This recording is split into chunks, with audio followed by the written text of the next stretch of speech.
Bueno, para entender un poquito lo que pasa en este cuadro, podemos decir que Andrés perdió la función espejo de los objetos primarios, de los padres.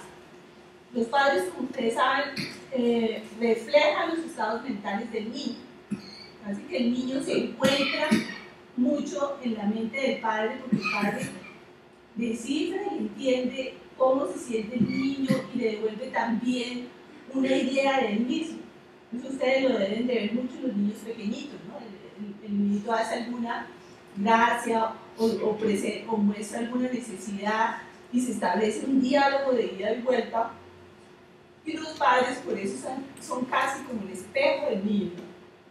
Yo diría, pues mi hijo dice que es la madre, el espejo de los niños. Yo pienso que es la pareja de padres que establecen una relación muy intensa con el chiquito desde que nace. Esto fue lo que perdió Andrés al perder los vínculos con sus padres. En lugar de eso, él pues era un niño desvinculado de su madre, porque era una madre depresiva, y además desvinculado de su padre, que era ausente y muy agresivo cuando estaba en la relación con él. Él dejó de ser también el escenario narcisista de sus padres. Los padres proyectan en los hijos pues sus ideales, ¿no? O sea, toda pareja cuando tiene un niño espera que el niñito sea muchas de las cosas que él hubiera querido ser, ¿no? Que sea un profesional exitoso, o que sea el hombre brillante en su vida profesional, que le vaya bien en su vida familiar. Es el narcisismo de los padres proyectados, los hijos. Por eso pienso que en el caso de Andrés, él dejó de ser el escenario narcisista de los padres. Entonces, si uno analiza este grupo familiar, se generó un quiebre en la estructura narcisista. No solamente el niño no se veía reflejado en la mirada de sus padres, ellos ya no podían entender todos sus estados mentales, sino que ellos también sentían el dolor y el sufrimiento de todo lo que habían esperado en este muchachito, que se truncó y se convirtió en una cosa muy diferente y se le volvió un síntoma. Bueno. En ese sentido es que en el grupo pensamos que los trastornos de género en sí son el síntoma de una estructura familiar en la que va a predominar el lado negativo de las relaciones, que se conoce como la clínica de lo negativo, ¿no? Donde lo que predomina es la desvinculación de los padres hacia el niño y de los niños hacia los padres. Esa es la estructura familiar que va a predominar en este caso en los trastornos de género. Digamos que ¿por qué decimos que predomina el lado negativo de las relaciones? Porque cuando yo veía antes, pensaba, él ni siquiera sabía verdaderamente lo que había perdido. Era un niño depresivo, regresado, pero sin idea muy clara de qué le había sucedido a él.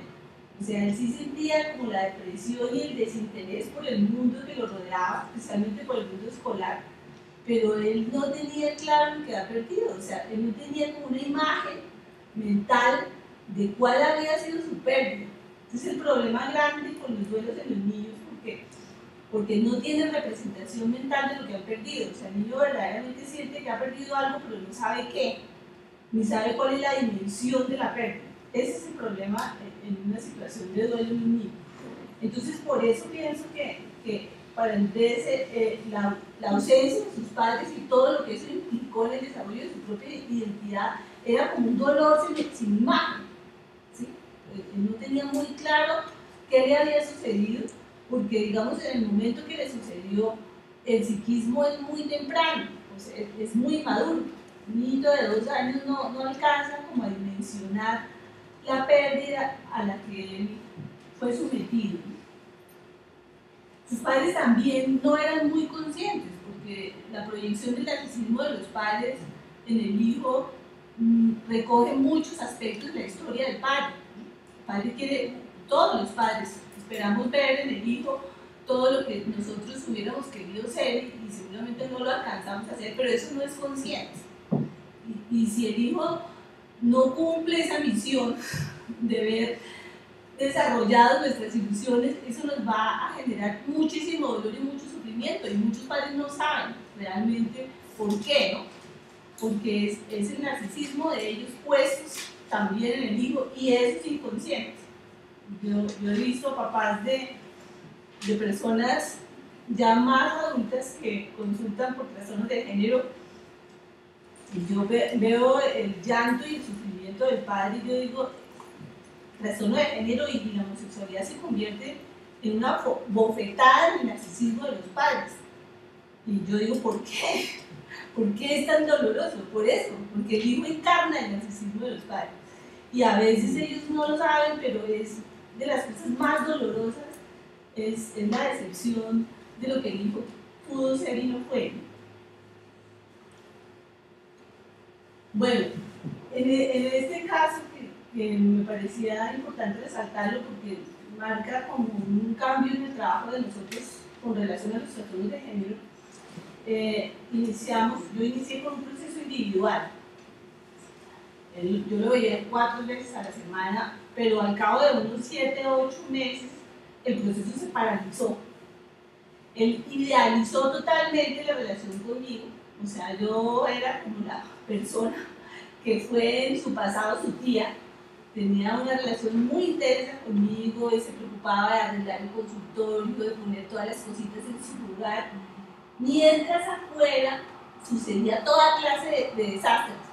Él movilizaba al medio, especialmente a las personas del colegio, para contarme todo lo que estaba pasando, que él no dejaba de dar clase, ridiculizaba y rivalizaba con los profesores que estaban dictando clase, llegó a instalar un salón de belleza a la hora del recreo, se dedicaba a peinar a las niñas, y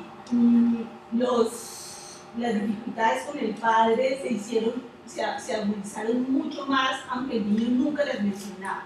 Yo sabía que el padre lo castigaba, o sea, los castigos eran muy duros, ¿no? Yo recuerdo una vez, más adelante en el proceso, en que el niño llega llorando al consultorio y llega con el papá nomás en esa oportunidad.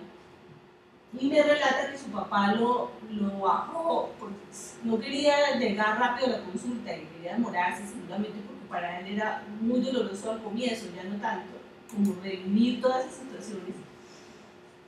Y él me dice, mi papá me trajo, y quiero decírtelo delante de él, me bajó arrastrado de las escaleras, me cogió el pelo y me arrastró de las escaleras para traerme donde ti. Y yo creí que sí, era así, ¿no es cierto? O sea, ese era más o menos el vínculo de él con su papá, era de una ausencia muy grande, porque el papá en muchos momentos, por ejemplo, durante el proceso de familia, como lo vamos a ver más adelante, se quedaba dormido. Cuando el niño estaba hablando, jugando, él se quedaba dormido. A veces se quedaba dormido en la sala de espera cuando llegaba antes de que yo lo hiciera seguir. Pero si no se quedaba dormido, lo agredía. O sea, eran como los dos polos en los que se movía esa relación. Entonces, en el proceso individual, mientras él idealiza y crea un idilio conmigo parecido al de su tía, los síntomas se agudizan. Y evidentemente el reclamo de los padres y el medio hacia mí, porque el proceso no avanzaba, y lejos de avanzar, los síntomas cada vez se agudizaban más, él se feminizaba muchísimo más, con la consecuencia del dolor y la agresión que se generaba en el padre.